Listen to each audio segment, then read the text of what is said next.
नमस्कार दोस्तों, अगर आप सीटेट, एचटेट या किसी भी एग्ज़ाम की तैयारी करते हैं जिसमें एनसीईआरटी की बुक से क्वेश्चन पूछे जाते हैं तो ये वीडियो आपके लिए बहुत ही महत्वपूर्ण है, क्योंकि इस चैप्टर से बहुत क्वेश्चन पूछे जाते हैं। ठीक है, प्लीज़ वीडियो को लास्ट तक देखना और वीडियो को लाइक, शेयर और चैनल को सब्सक्राइब कर लेना इसी तरह के चैप्टर को देखने के लिए और प्रैक्टिस सेट करने के लिए। ठीक है, तो आज हम करने वाले हैं क्लास 8 की एनसीईआरटी बुक में हिस्ट्री के चैप्टर नंबर 3, जिसका नाम है ग्रामीण क्षेत्र पर शासन चलाना। ठीक है, तो चलिए हम शुरू करते हैं अपने चैप्टर को। यहाँ पे देख पा रहे हैं कि 1765 ईस्वी में रॉबर्ट क्लाइव मुगल बादशाह से बिहार और उड़ीसा की दीवानी ग्रहण करते हुए, ठीक है, अब क्या है, कंपनी दीवान बन गई। 12 अगस्त 1765 को मुगल बादशाह ने ईस्ट इंडिया कंपनी को बंगाल का दीवान तैनात किया। ठीक है, कब? 12 अगस्त 1765 को। ठीक है, इस बात की पूरी संभावना है कि यह घटना मुट्ठी भर अंग्रेजों और हिंदुस्तानियों की मौजूदगी में रॉबर्ट क्लाइव के तंबू में घटी होगी। लेकिन ऊपर दिए गए चित्र में इस घटना को एक भव्य समारोह के रूप में दिखाया गया है। ठीक है,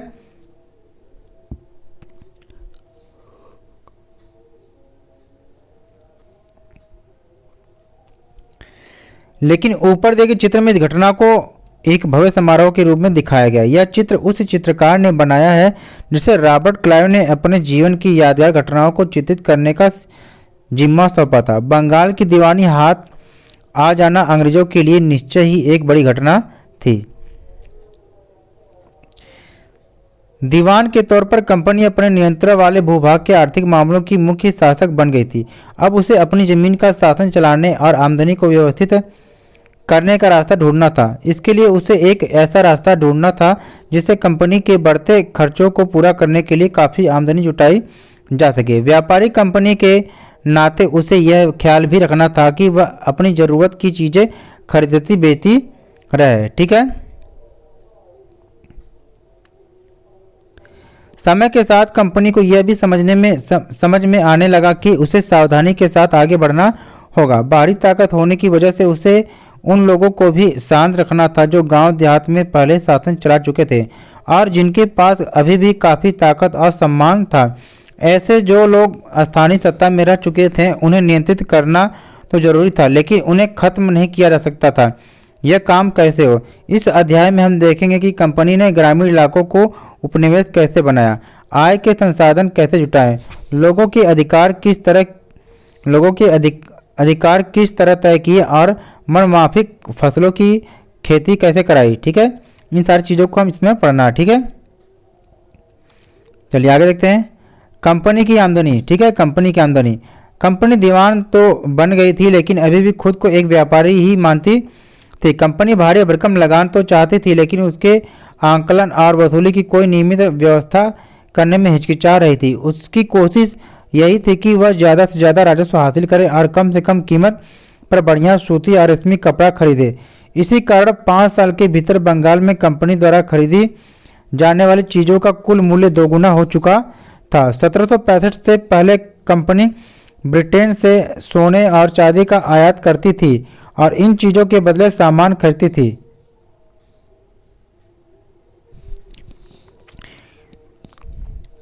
अब बंगाल में इकट्ठा होने वाले पैसे से ही निर्यात के लिए चीज़ें खरीदी जा सकती थी। जल्द ही यह जाहिर हो गया कि बंगाल की अर्थव्यवस्था एक गहरे संकट में फंसते जा रही है। कारीगर गांव छोड़कर भाग रहे हैं क्योंकि उन्हें बहुत कम कीमत पर अपनी चीज़ें कंपनी को जबरन बेचनी पड़ती थी। किसान अपना लगान नहीं चुका पा रहे थे, कारीगरों का उत्पादन गिर रहा था और खेती चौपट होने लगी थी।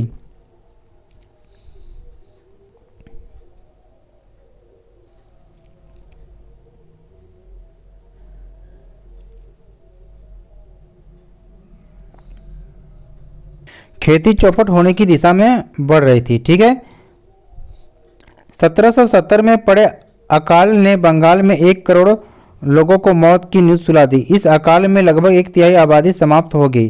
खेती में सुधार की जरूरत। अगर अर्थव्यवस्था संकट में थी तो क्या कंपनी अपनी राजस्व आय के बारे में आश्वस्त रह सकती थी? कंपनी के ज़्यादातर अफसरों को यह लगने लगा था कि जमीन में निवेश करना और खेती में सुधार लाना जरूरी है। ठीक है, यह काम किस तरह किया जा सकता है? यह काम किस तरह किया जा सकता था? इस सवाल पर 2 दशकों तक बहस चली। आखिरकार कंपनी ने 1793 में अस्थायी बंदोबस्त लागू किया। इस बंदोबस्त की शर्तों के हिसाब से राजाओं और तालुकदारों को जमींदारों के रूप में मान्यता दी गई। उन्हें किसानों से लगान वसूलने और कंपनी को राजस्व चुकाने का जिम्मा सौंपा गया। उनकी ओर से चुकाई जाने वाली राशि अस्थायी रूप से तय कर दी गई थी। इसका मतलब यह था कि भविष्य में कभी भी उसमें इजाफा नहीं किया जाना था। अंग्रेजों को लगता था कि इससे उन्हें नियमित रूप से राजस्व मिलता रहेगा और जमींदारों को जमीन में सुधार के लिए खर्च करने का प्रोत्साहन मिलेगा। उन्हें लगता था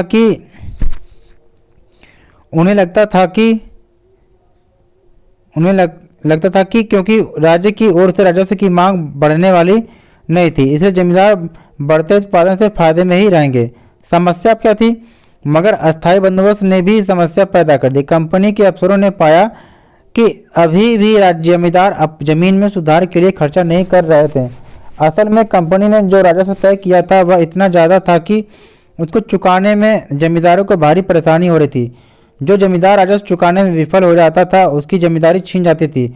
बहुत सारी जमींदारियों को कंपनी बाकायदा नीलाम कर चुकी थी। 19वीं सदी के पहले दशक तक हालत बदल चुके थे। बाजार में कीमतें बढ़ी और धीरे धीरे खेती का विस्तार होने लगा। इससे जमींदारों की आमदनी में तो सुधार आया, लेकिन कंपनी को कोई फायदा नहीं हुआ, क्योंकि कंपनी तो हमेशा के लिए राजस्व तय कर चुकी थी। अब वह राजस्व में वृद्धि नहीं कर सकती थी। लेकिन जमींदारों को अभी भी जमीन की बेहतरी में कोई दिलचस्पी नहीं थी। उनमें से कुछ तो बंदोबस्त के शुरुआती सालों में ही अपनी ज़मीन गंवा चुके थे। जो बचे रह गए थे अब उन्हें भी बिना परेशानी और निवेश का खतरा उठाए आमदनी की उम्मीद दिखाई दे रही थी। जब तक जमींदार किसानों को ज़मीन देकर उनसे लगान वसूल सकते थे, उन्हें ज़मीन में सुधार की परवाह नहीं थी। दूसरी तरफ गाँव में किसानों को यह व्यवस्था बहुत दमनकारी दिखाई दी। किसान को जो लगान चुकाना था वह बहुत ज़्यादा था और ज़मीन पर उसका अधिकार सुरक्षित नहीं था। लगान चुकाने के लिए अक्सर महाजन से कर्जा लेना पड़ता था। अगर वह लगान नहीं चुका पाता तो उसे पुश्तैनी ज़मीन से बेदखल कर दिया जाता था। ठीक है, अब यहाँ पर महाल का मतलब क्या है? यहाँ पर देखिए, ब्रिटिश राजस्व दस्तावेजों में महाल एक राजस्व इकाई थी। यह एक गांव या गांवों का एक समूह होता था। ठीक है, यह होती थी एक नई व्यवस्था। 19वीं सदी के शुरुआत में ही कंपनी के बहुत सारे अधिकारियों को इस बात का यकीन हो चुका था कि राजस्व बंदोबस्त में दोबारा बदलाव लाना जरूरी है। जब कंपनी को शासन और व्यापार के अपने खर्चे चलाने के लिए और पैसे की जरूरत हो तो वह अस्थायी रूप से राजस्व तय करके काम कैसे चला सकती है। ठीक है, बंगाल प्रेसिडेंसी के उत्तर पश्चिमी प्रांतों यानी इस इलाके का ज़्यादातर हिस्सा अब उत्तर प्रदेश में है के लिए होल्ड मैकेंजी नामक अंग्रेज ने एक नई व्यवस्था तैयार की, जिसे 1822 में लागू किया गया। मैकेंजी को विश्वास था कि उत्तर भारतीय समाज में गांव एक महत्वपूर्ण सामाजिक संस्था है और उसको बचाए रखना चाहिए। उसके आदेश पर कलेक्टरों ने गांव-गांव का दौरा किया, जमीन की जांच की, खेतों को मापा और विभिन्न समूहों के रीति रिवाजों को दर्ज किया। गांव के एक एक खेत के अनुमानित राजस्व को जोड़कर हर गांव या ग्राम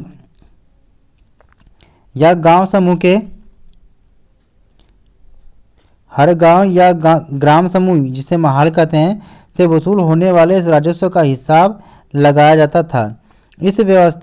इस राजस्व को अस्थायी रूप से तय नहीं किया गया, बल्कि उसमें समय समय पर संशोधन की गुंजाइश रखी गई। राजस्व इकट्ठा करने और उसे कंपनी को अदा करने का जिम्मा जमींदार की बजाय गांव के मुखिया को सौंप दिया गया। ठीक है, यानी कि पहले अस्थायी बंदोबस्त किया गया था, सीधे जमींदार से किया गया था।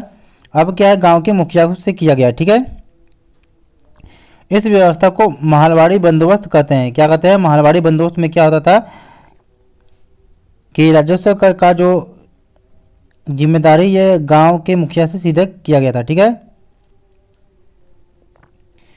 मुनरो व्यवस्था। ब्रिटिश नियंत्रण वाले दक्षिण भारतीय इलाकों में भी अस्थायी बंदोबस्त की जगह नई व्यवस्था अपनाने का प्रयास किया जाने लगा। वहाँ जो नई व्यवस्था विकसित हुई उसे रैयतवार या रैयतवाड़ी नाम दिया गया। कैप्टन अलेक्जेंडर रीड ने टीपू सुल्तान के साथ चले युद्धों के बाद कंपनियों द्वारा कब्जे में लिए गए कुछ इलाकों में इस व्यवस्था को आजमा कर भी देख लिया था। टॉमस मुनरो ने इस व्यवस्था को विकसित किया। धीरे धीरे पूरे दक्षिण भारत पर यही व्यवस्था लागू कर दी गई। ठीक है,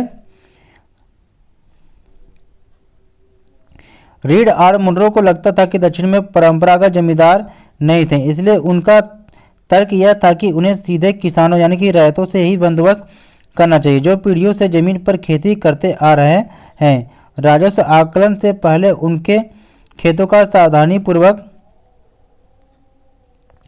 सावधानीपूर्वक और अलग से सर्वेक्षण किया जाना चाहिए। मुनरो का मानना था कि अंग्रेजों को पिता की भांति किसानों की रक्षा करनी चाहिए। सब कुछ ठीक नहीं था। नई व्यवस्था लागू होने के बाद महज कुछ साल के भीतर उनमें समस्याएं दिखाई देने लगी। जमीन से होने वाली आमदनी बढ़ाने के चक्कर में राजस्व अधिकारियों ने बहुत ज़्यादा राजस्व तय कर दिया था। किसान राजस्व चुका नहीं पा रहे थे, रैयत गांवों से भाग रहे थे। बहुत सारे क्षेत्रों में गांव वीरान हो गए थे। आशावादी अफसरों को उम्मीद थी कि नई व्यवस्था किसानों को संपन्न उद्यमशील किसान बना देगी, लेकिन ऐसा नहीं हुआ था। ठीक है, यूरोप के लिए फसलें। अब देखिए यूरोप के लिए फसलें कौन कौन सी है। अंग्रेजों ने यह भी व्यवस्था किया कि यूरोप के लिए फसलें अंग्रेजों ने यह भी महसूस किया कि ग्रामीण इलाके न केवल राजस्व प्रदान कर सकते हैं बल्कि यहाँ यूरोप की ज़रूरतों के हिसाब से सही फसलें भी पैदा की जा सकती है। 18वीं सदी के आखिर तक कंपनी ने अफीम और नील की खेती पर पूरा जोर लगा दिया था। इसके बाद लगभग 150 साल तक अंग्रेज देश के विभिन्न भागों में किसी न किसी फसल के लिए किसानों को मजबूर करते रहे। बंगाल में पटसन, असम में चाय, संयुक्त प्रांत जिसे वर्तमान में उत्तर प्रदेश कहते हैं इसमें गन्ना, पंजाब में गेहूं, महाराष्ट्र और पंजाब में कपास, मद्रास में चावल। ठीक है, यह कैसे किया गया। अंग्रेजों ने अपनी ज़रूरत की फसलों की खेती को फैलाने के लिए तरीके अपनाए। आइए इसी तरह की एक फसल उत्पादन की एक ऐसी ही पद्धति को अच्छी तरह समझते हैं। ठीक है, क्या रंग का कोई इतिहास है। चित्र 5 और 6 में सूती कपड़े के छापों को दो तस्वीर दी गई है। बाईं तरफ की तस्वीर में भारत में आंध्र प्रदेश के बुनकरों द्वारा बनाए गए कलमकारी छापे दिखाई दे रहे हैं। दूसरी तरफ ब्रिटेन के प्रसिद्ध कवि और कलाकार विलियम मॉरिस द्वारा बनाए गए फूल वाले छापे हैं। दोनों छापों में एक बात समान है, दोनों में ही गहरे नीले का इस्तेमाल किया गया है। इसे आमतौर पर नील कहा जाता है। क्या आप जानते हैं कि यह रंग किस तरह पैदा किया जाता है। इन छापों में आपको जो नीला रंग दिखाई दे रहा है वह नील नाम के एक पौधे से निकाला जाता था। इस बात की काफ़ी संभावना है कि 19वीं सदी के ब्रिटेन में मॉरिस के छापों में इस्तेमाल किया गया नीला रंग भारत में उगने वाले नील के पौधों से ही तैयार किया गया होगा। उस समय भारत दुनिया में नील का सबसे बड़ा स्रोत था। भारतीय नील की मांग क्यों थी। नील का पौधा मुख्य रूप से उष्णकटिबंधीय इलाकों में ही उगता है। 13वीं सदी तक इटली, फ्रांस, इंग्लैंड यानी कि ब्रिटेन के कपड़ा उत्पादक कपड़े की रंगाई के लिए भारतीय नील का इस्तेमाल कर रहे थे। उस समय भारतीय नील की बहुत थोड़ी मात्रा ही यूरोपीय बाजारों में पहुंचती थी। उसकी कीमत भी बहुत ऊंची रहती थी, इसलिए यूरोपीय कपड़ा उत्पादकों को बैंगनी और नीले रंग बनाने के लिए वुड नाम का एक और पौधे पर निर्भर रहना पड़ता था।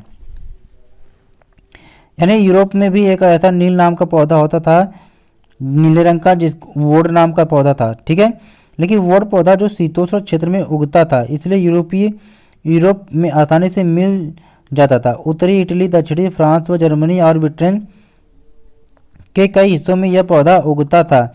नील के साथ प्रतिस्पर्धा से परेशान यूरोप के वुड उत्पादकों ने अपनी सरकार पर दबाव डाला कि वे नील के आयात पर पाबंदी लगा दें। ठीक है,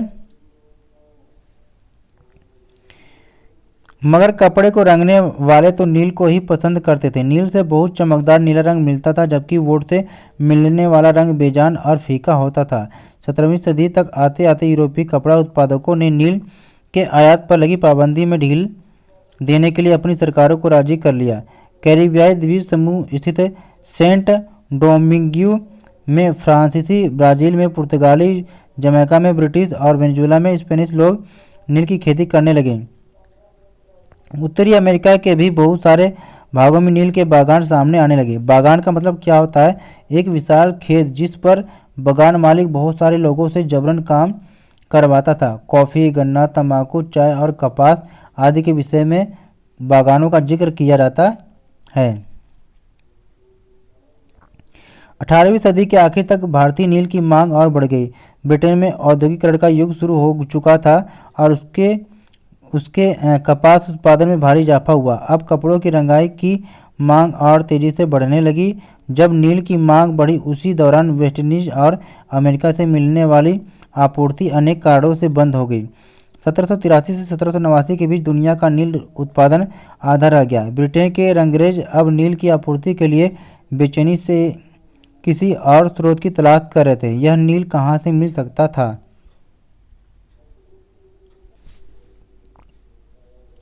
भारत में ब्रिटेन की बढ़ती दिलचस्पी। यूरोप में नील की बढ़ती मांग को देखते हुए ईस्ट इंडिया कंपनी की भारत में नील की खेती बढ़ाने के रास्ते ढूंढने लगी। 18वीं सदी के आखिरी दशकों से ही बंगाल में नील की खेती तेजी से फैलने लगी थी। बंगाल में पैदा होने वाला नील दुनिया के बाजारों पर छा गया था। 1788 में ब्रिटेन द्वारा आयात किए गए नील में भारतीय नील का हिस्सा केवल लगभग 30% था। 1810 में ब्रिटेन द्वारा आयात किए गए नील में भारतीय नील का हिस्सा 95% हो चुका था। जैसे जैसे नील का व्यापार फैला, कंपनी के अफसर और व्यावसायिक एजेंट नील के उत्पादन में पैसा लगाने लगे। समय बीतने के साथ कंपनी के बहुत सारे अधिकारियों ने नील के अपने कारोबार पर ध्यान देने के लिए अपनी नौकरियां छोड़ दी।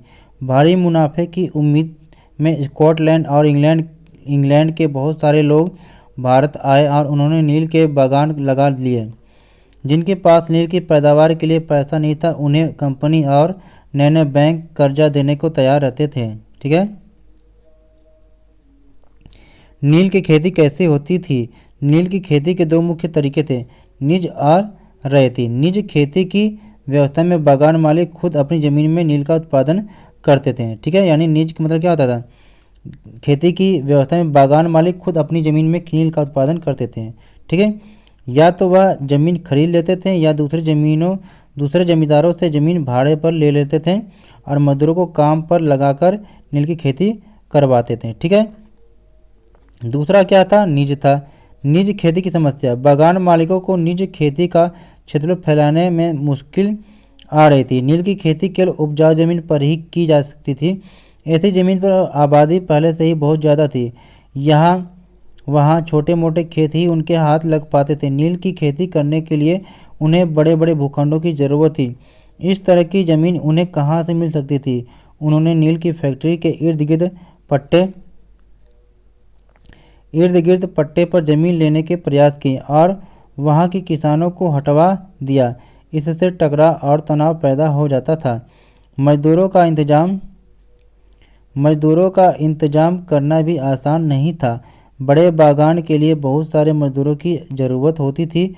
मजदूरों की ज़रूरत भी सबसे ज़्यादा उसी समय होती थी जब किसान धान की खेती में व्यस्त रहते थे। यहाँ पर धान कर लेंगे आप। ठीक है। अब यहाँ पर गुलाम का अर्थ दे रखा है कि ऐसा व्यक्ति जो किसी दास स्वामी की संपत्ति होता था। गुलाम के पास कोई आज़ादी नहीं होती थी, उसे अपने मालिक के लिए काम करना पड़ता था। ठीक है। आगे देखिए, बड़े पैमाने पर निज खेती के लिए बहुत सारे हल बैलों की ज़रूरत थी। 1 बीघा नील की खेती के लिए 2 हल चाहिए होते थे। इसका मतलब यह था कि अगर किसी बागान मालिक के पास 1000 बीघा ज़मीन है तो उसे 2000 हलों की ज़रूरत पड़ती थी। हलों को खरीदना और उनका रखरखाव एक बड़ी समस्या थी। किसानों से भी हल नहीं मिल सकते थे। उन्हें अपने लिए ही इन चीज़ों की ज़रूरत होती थी जिस समय नील उत्पादकों को जरूरत होती थी उसी समय किसानों के हल बैल भी चावल के खेतों में व्यस्त रहते थे। 19वीं सदी के आखिर तक बागान मालिक निज खेती का क्षेत्रफल फैलाने में हिचकिचाते थे। इस व्यवस्था के तहत नील की पैदावार वाली 25% से भी कम जमीन आती थी। बाकी जमीन रैयती व्यवस्था के अंतर्गत थी। अब बीघा का मतलब देखेंगे। जमीन की एक माप की पैमाइश थी। ब्रिटिश शासन से पहले बीघे का आकार अलग अलग होता था। बंगाल में अंग्रेजों ने इसका क्षेत्रफल करीब 1/3 एकड़ तय कर दिया था। ठीक है। दूसरा देखिए, रैयतों की जमीन पर नील की खेती। रैयती व्यवस्था के तहत बागान मालिक रैयतों के साथ एक अनुबंध यानी कि सट्टा करते थे। कई बार वे गांव के मुखियाओं को भी रैयतों की तरफ से समझौता करने के लिए बाध्य कर देते थे। जो अनुबंध पर दस्तखत कर देते थे उन्हें नील उगाने के लिए कम ब्याज पर बागान मालिकों से नगद कर्जा मिल जाता था। कर्जा लेने वाले रैयत को अपनी जमीन कम से कम 25% जमीन पर नील की खेती करनी होती थी। बागान मालिक बीज और उपकरण मुहैया कराते थे, जबकि मिट्टी को तैयार करने, बीज बोने और फसल की देखभाल करने का जिम्मा काश्तकारों के ऊपर रहता था। जब कटाई के बाद फसल बागान मालिक को सौंप दी जाती थी तो रैयत को नया कर्जा मिल जाता था और वही चक्र दोबारा शुरू हो जाता था।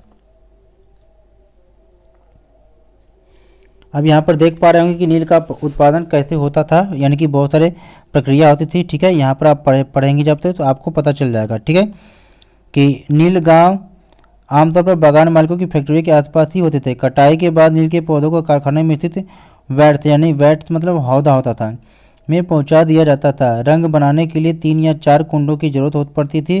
प्रत्येक हौद का अलग काम था। नील के पौधों से पत्तियों को तोड़कर पहले एक कुंड में गर्म पानी में कई घंटों तक डुबोया जाता था। इस हौदों को किण्वन या स्टीपर कुंड कहा जाता था। जब पौधे किण्वित हो जाते थे तो द्रव्य में बुलबुले उठने लगते थे। अब सड़ी हुई पत्तियों को निकाल दिया जाता था और द्रव्य को एक और हौदे में छान दिया जाता था। दूसरा हौदा पहले हौदे के ठीक नीचे होता था। दूसरे हौदे बीटर वाट में इस घोल को लगातार हिलाया जाता था और पैडलों से खंगाला जाता था। जब यह द्रव्य हरा और उसके बाद नीला हो जाता था तो हौदों में चूने का पानी डाल दिया जाता था और धीरे धीरे क्या है, पपड़ियाँ नीचे जम जाती थी और ऊपर साफ द्रव निकल आता था। द्रव्य को छानकर अलग कर लिया जाता था और नीचे जमी नील की गाद, नील की लुगदी को दूसरे कुंड निथारण कुंड में डाल दिया जाता था। इसके बाद उसे निचोड़ कर क्या बिक्री के लिए सुखा दिया जाता था। यानी देख रहे कि इन सारी प्रक्रियाओं के द्वारा क्या ये बनता था। ठीक है, वाट मतलब एक किण्वन अथवा संग्रहण पात्र होता था। ठीक है, अब यहाँ पर देखिए सबके काम अलग अलग बटे हुए थे। नील के पौधों को हौद तक औरत ही ढोकर लाती थी। यहाँ खड़ा नील मजदूर हौद में पड़े घोल को हिलाने के लिए इस्तेमाल होने वाला पैडल लिए खड़ा है। इन मजदूरों को 8 घंटे से भी ज़्यादा समय तक कमर तक भरे नील के घोल में रहना पड़ता था। ठीक है, यानी नील के पौधों को तैयार करने में कितनी समस्या होती थी आप देख पा रहे होंगे। ठीक है, अब यहाँ पर दिया कि जो किसान पहले इन कर्जों से बहुत आकर्षित थे उन्हें जल्दी ही समझ में आ गया कि यह व्यवस्था कितनी कठोर है। उन्हें नील की जो कीमत मिलती थी वह बहुत कम थी और कर्जा का सिलसिला कभी खत्म ही नहीं होता था। समस्याएं और भी थी। बागान मालिक चाहते थे कि किसान अपने सबसे बढ़िया खेतों में ही नील की खेती करें, लेकिन नील के साथ परेशानी यह थी कि उनकी जड़ें बहुत गहरी होती थी और वह मिट्टी की सारी ताकत खींच लेती थी। नील की कटाई के बाद वहां धान की खेती नहीं की जा सकती थी। नील विद्रोह और उसके बाद मार्च 1859 में बंगाल के हजारों रैयतों ने नील की खेती से इनकार कर दिया। जैसे जैसे विद्रोह फैला, रैयतों ने बागान मालिकों को लगान चुकाने से भी इनकार कर दिया। वे तलवार, भाले और तीर कमान लेकर नील की फैक्ट्रियों पर हमला करने लगे। औरतें अपने बर्तन लेकर लड़ाई में कूद पड़ी। बागान मालिकों के लिए काम करने वालों का सामाजिक बहिष्कार कर दिया गया। बागान मालिकों की तरफ से लगान वसूली के लिए आने वाले गुमास्त यानी एजेंटों की पिटाई की गई। रैयतों ने कसम खा ली कि न तो वे नील की खेती के लिए कर्जा लेंगे और न ही बागान मालिकों के लाठियालों यानी कि लाठीधारी गुंडों से डरेंगे। ठीक है, नील के किसान चुप बैठने को तैयार नहीं थे। क्यों? उन्हें बगावत की ताकत कहाँ से मिली? इसमें कोई शक नहीं कि नील की खेती अत्यंत दमनात्मक थी, लेकिन जो लोग दबे होते हैं वे हमेशा बगावत नहीं करते। ऐसा कभी कभी ही होता है। 1859 में नील रैयतों को लगा कि बागान मालिकों के खिलाफ बगावत में उन्हें स्थानीय जमींदारों और मुखियाओं का भी समर्थन मिल सकता है। बहुत सारे गांवों में जिन मुखियाओं से नील के अनुबंधों पर जबरन दस्तखत कराए गए थे, उन्होंने ही नील किसानों को इकट्ठा किया और लाठियालों के साथ आमने सामने की लड़ाई लड़ी। कई स्थानों पर रैयतों को बगावत के लिए उकसाते हुए खुद जमींदार गांव-गांव घूमने लगे। जमींदार इस बात से परेशान थे कि बागान मालिकों की ताकत बढ़ती जा रही थी और बागान मालिक जबरन लंबे समय के लिए उनसे जमीन ले लेते थे। नील के किसानों को ये भी लग रहा था कि अंग्रेजी सरकार भी संघर्ष में उनका साथ देगी। 1857 की बगावत के बाद ब्रिटिश सरकार एक और व्यापक विद्रोह के खतरे से डरी हुई थी। जब नील की खेती वाले जिलों में एक और बगावत की खबर फैली तो लेफ्टिनेंट गवर्नर ने 1859 की सर्दियों में इलाके का दौरा किया। रैयतों को लगा कि सरकार उनकी दुर्दशा से परेशान है। बरसात में मजिस्ट्रेट एथले ईडन ने एक नोटिस जारी किया जिसमें कहा गया था कि रैयतों को नील के अनुबंधन मारने के लिए मजबूर नहीं किया जाएगा। इस नोटिस के आधार पर लोगों में यह खबर फैल गई कि रानी विक्टोरिया ने नील की खेती न करने का हुक्म दे दिया है। ईडन किसानों को शांत करने और विस्फोटक स्थितियों को नियंत्रित करने की कोशिश कर रहे थे। उसकी कार्रवाई को किसानों ने अपने विद्रोह का समर्थन मान लिया। जैसे जैसे विद्रोह फैला, कलकत्ता के पढ़े लिखे लोग भी नील जिलों की ओर चल पड़े। उन्होंने रैयतों की दुर्दशा, बागान मालिकों की जोर जबरदस्ती और अत्याचारी नील व्यवस्था के बारे में लिखा। इस बगावत से परेशान होकर सरकार को बागान मालिकों की रक्षा के लिए सेना बुलानी पड़ी। नील उत्पादन व्यवस्था की जांच करने के लिए एक नील आयोग भी बनाया गया। इस आयोग ने बागान मालिकों को दोषी पाया, जोर जबरदस्ती के लिए उनकी आलोचना की। आयोग ने कहा कि नील की खेती रैयतों के लिए फायदे का सौदा नहीं है। आयोग ने रैयतों से कहा कि वे मौजूदा अनुबंधों को पूरा करें, लेकिन आगे से वे चाहे तो नील की खेती बंद कर सकते हैं। इस बगावत के बाद बागानों में नील का उत्पादन धराशायी हो गया। इसके बाद बागान मालिक बिहार पर ध्यान देने लगे। 19वीं सदी के आखिर में कृत्रिम रंगों का निर्माण होने लगा था। इससे उनका व्यवसाय भी बुरी तरह प्रभावित हुआ। फिर भी वे उत्पादन फैलाने में सफल रहे। जब महात्मा गांधी दक्षिण अफ्रीका से वापस लौटे तो बिहार के किसान ने उन्हें चंपारण आकर नील किसानों की दुर्दशा को देखने का न्योता दिया। 1917 में महात्मा गांधी का यह दौरा नील बागान मालिकों के खिलाफ चंपारण आंदोलन की शुरुआत थी। इसमें कहा गया कि भीख मांग लूंगा लेकिन नील नहीं उगाऊंगा। इसको हम बाद में पढ़ेंगे। इसमें क्या कहा गया है कि चांदपुर थाना हरदी के एक नील काश्तकार हाजी मुल्ला ने मंगलवार 5 जून 1860 को नील आयोग के सदस्यों ने बात की। हाजी मुल्ला ने कुछ सवालों के जवाब इस तरह दिए।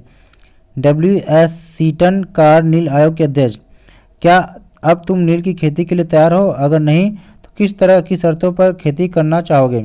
हाजी मुल्ला ने कहा, मैं नील उगाने को तैयार नहीं हूँ।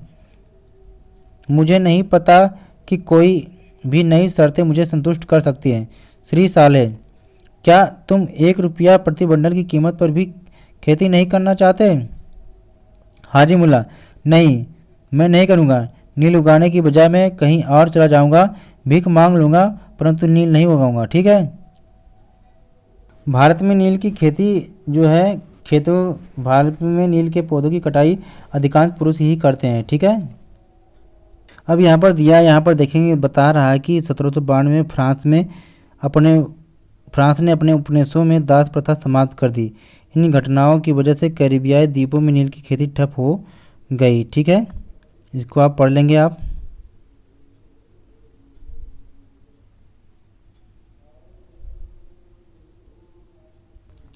यहाँ पर ध्यान देंगे अस्थायी बंदोबस्त लागू करने वाला जो कार्नवालिस था, ठीक है। चलिए इस तरह से हमने इस चैप्टर को कंप्लीट किया। प्लीज़ वीडियो को लाइक शेयर और चैनल को सब्सक्राइब जरूर कर लेना इसी तरह की वीडियो को देखने के लिए। Thanks for watching.